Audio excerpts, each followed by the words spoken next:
Peace and love, family. Man, over the past couple of months since I've been doing my thing with Manned Up, maybe over the past couple of years, man, because we're on the third year of Manned Up Conversations now, but I've been reading some really interesting books. I want to get my head around what's going on with men, especially the emotional world of men, because there are a lot of efforts out there to get men to speak, to seek help, and all kinds of ways. And I think I'm really proud of all the men that are doing their thing, and the ladies too, by the way.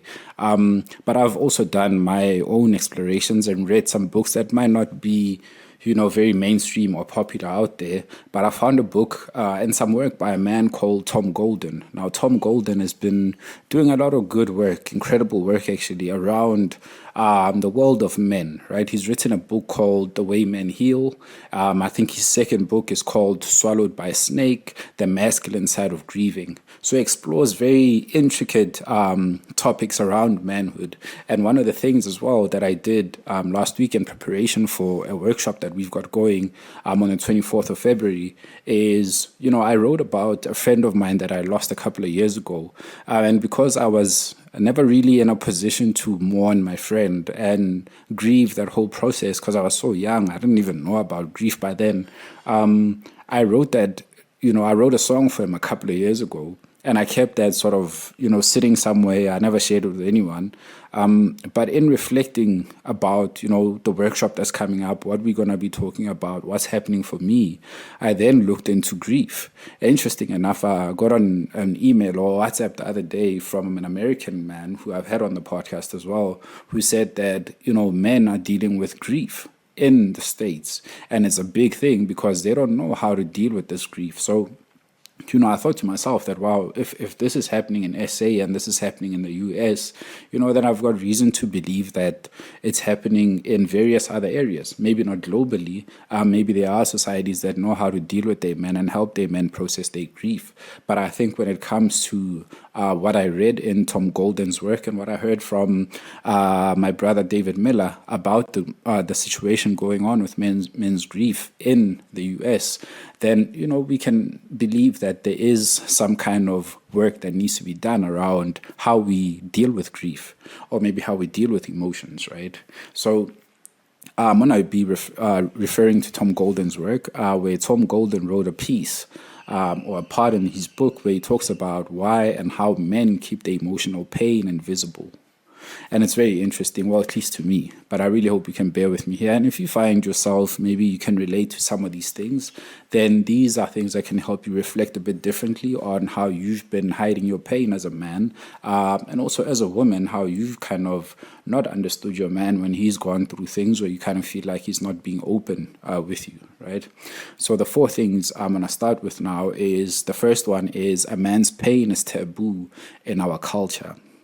And that's a very real fact, because I'm sure you've seen like a couple of, not memes, but kind of, what do you call these pranks on social media, or sort of these social experiments where a man will stand with a board talking about, I need a hug, or, hug me or show me love, whatever the case is. And people just walk on past them, right? A majority of the people walk on past him, and there will be that one, good Samaritan who goes up to him and hugs him. But in most cases, it'll be a lady, right? So picture this example as well. You walk into a bar, or you walk into a shop or a restaurant, whatever, and there's a man sitting there and he's boiling his eyes out. This man is crying, right?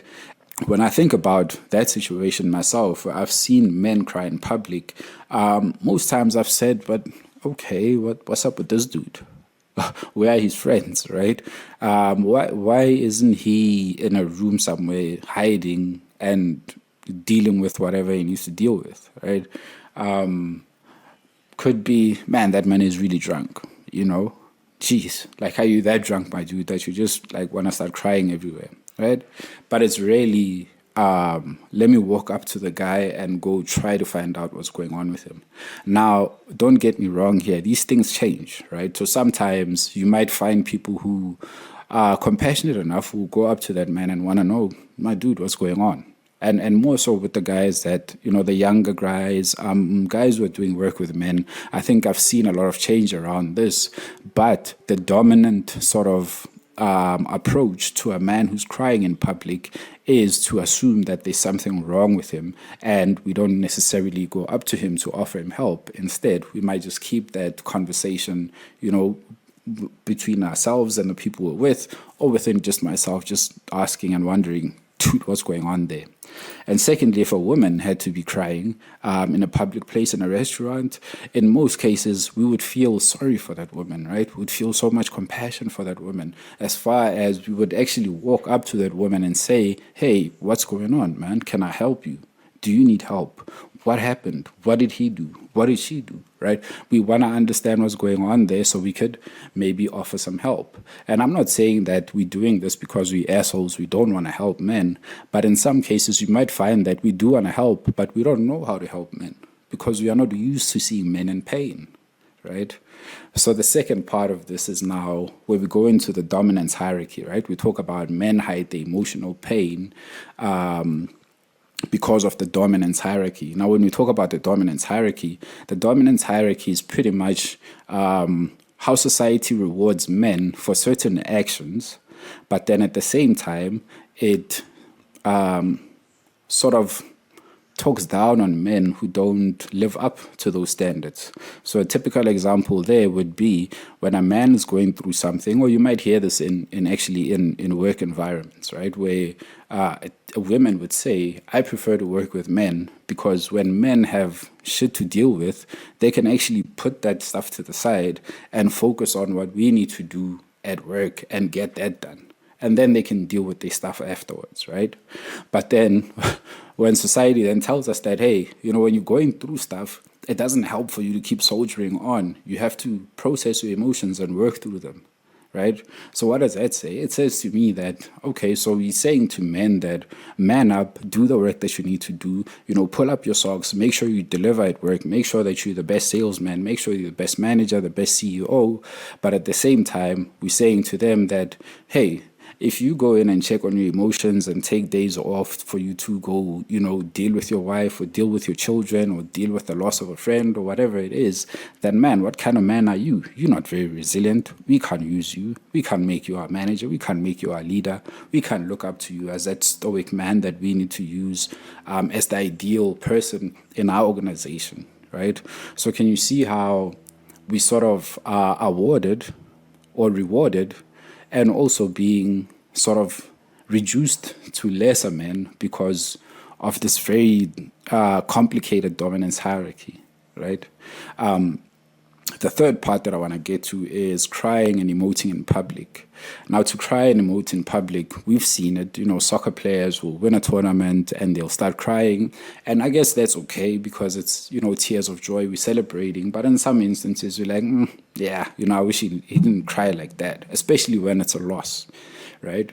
But now, the most prominent one, and I think for me, that's when I saw that, oh man, this is why men don't cry, men don't open up in public, is when we saw Will Smith and what he went through with his wife. Now, when Will Smith went through that whole entanglement situation with him, August Alsina, and his wife, a lot of men got up in arms about that situation because most of us became relationship experts. Most of us became experts of dealing with breakup, experts of dealing with heavy emotions where you don't know what the hell is going on, man. You've just been hit by something that you literally cannot fathom in your own mind, and you're trying to orientate yourself, but you just can't do it. And then Will Smith acted out in ways that, according to that dominance hierarchy of men, we don't do that. We don't cry in public, my dude. So instead of us going there and being or seeing Will Smith as the person who actually was the victim in this situation, we turned the tables on him, right? And we said, but you are a man, you shouldn't be doing that. How can you have a woman like this? How can you let your woman play you like this? Instead of saying that, man, this woman did you really bad, my dude. What's going on with you? How can we help you? What do you need from us? So can you see how also when you cry in public, yeah, it does evoke some kind of sympathy. It does evoke some kind of empathy for you. But at the same time, it depends on which man you're crying to. But in most cases, when a man cries in public, especially, a lot of people tend to draw away from him as opposed to turning towards him. And we saw that Will Smith. Now I want to get to the final part of this, and where we talk about the protector and the provider role. Now, the protector and the provider role, I think whenever I think about protection and provision, we think about that in a fatherly sense, right? But if you look at most cases, it's, yeah, sure, the fathers do protect and provide to a certain extent, except for the fathers that were never there. But men ourselves also feel like we are protectors and providers, right? Because our ancestors were protectors and providers of communities, of societies, of, they were the guys at war, right? They had to protect people, and they had to go hunting and bring back food for people. So that role stayed in us, right? It's ingrained in us as men. That script, that narrative is sitting there in us. But then what happens when the protector then needs protection? What happens when the provider needs provision, right? And in some cases, men are able to say that, hey, listen, I don't feel very safe here. I need some help. I don't feel like I got it all together, man. I can't provide, man. I need some help. There are men who can say that. But for the most part, there are men who can't seem to wrestle with this idea. And that's also because the women in your life or the people in your life also expect protection and provision from you. So now when you're not able to be that for them, then what does that make you? Does that make you less of a man? Does that make you less of a father? Does it make you an overly emotional person, overly emotional man? And overly emotional men don't necessarily get the respect. They don't necessarily get the women. They don't necessarily get the positions in society. So can you see how these four things play out in our lives as men? And they don't only affect us, they also affect the people around us. So if you're listening to this as a lady, as a woman who's in a relationship with a guy you might feel like he's not opening up to you, then these four things might help, at least guide you into conversation with him in terms of, hey, how do you feel, about crying in public? How do you feel about, do you believe in this dominance hierarchy for men? Do you think that crying in public makes you weak? Do you feel like you are weak if you can't protect and provide for me? I mean, these are I feel like these are very deep questions, you can almost say they're existential questions, because sometimes it forces you also to kind of rethink your own thinking for you to be able to sort of deal with another person, So I think I'm going to leave it there, man. So if you want to get into any of Tom Golden's work, if you want to maybe follow some of his books, you want to read the work yourself, go ahead and do that, man. It's on Amazon. It's available on Amazon.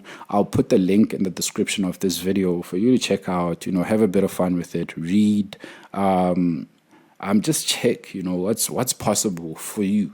Because one of the things that I've become a big advocate of right now is, as much as there are a lot of reports, articles, and things that come out in mainstream media, oftentimes we might have to go into those very unorthodox, not so popular, very much independently researched kind of work, and expose ourselves to that, right? Wrestle with that a little bit, and then once you've gotten your own understanding, then maybe start sharing it with people so that we can have more conversations around how we can build a better emotional world and understanding of the emotional world of men. So check out Tom Golden's work. He's on YouTube. He is available. I think he's on Twitter as well. But like I said, I'm going to link everything. If you're looking for his book, it's called The Way Men Heal, the first one. And the second book is called Swallowed by a Snake, The Masculine Side of Grieving. Check out the work, man. Make sure, man, you take care of yourself. Take care of yourself emotionally, man. Take care of yourself physically. Take care of yourself spiritually. Get that balance. And whenever you feel like things are just maybe not working out for you, man, my email is right here. You can highlight me at kg@manupconvos.com. You can also send me some, I'm on social media. You can send me some DMs. If you really want to get into conversation with me, you can do that. We can talk about different things. If I'm not able to assist you, I've got people that I've been working with. My brother Nsamu Munga, he's a talented, extremely experienced man in the realm of therapy and dealing with therapy from a very creative perspective as well. So that could possibly give you some different avenues for you to work with whatever it is that you're dealing with. And of course, we're doing this, man, to help all men deal with themselves in a positive way, deal with themselves in a way that rewards them, in a way that doesn't just make them manly men, but it also honors them as human beings. So, man, I don't want to get any more preachy with this, yo. My name is Kaugelo Habiani. This is Manned Up Conversations. It's been an awesome one. Catch you on the flip. Peace and love.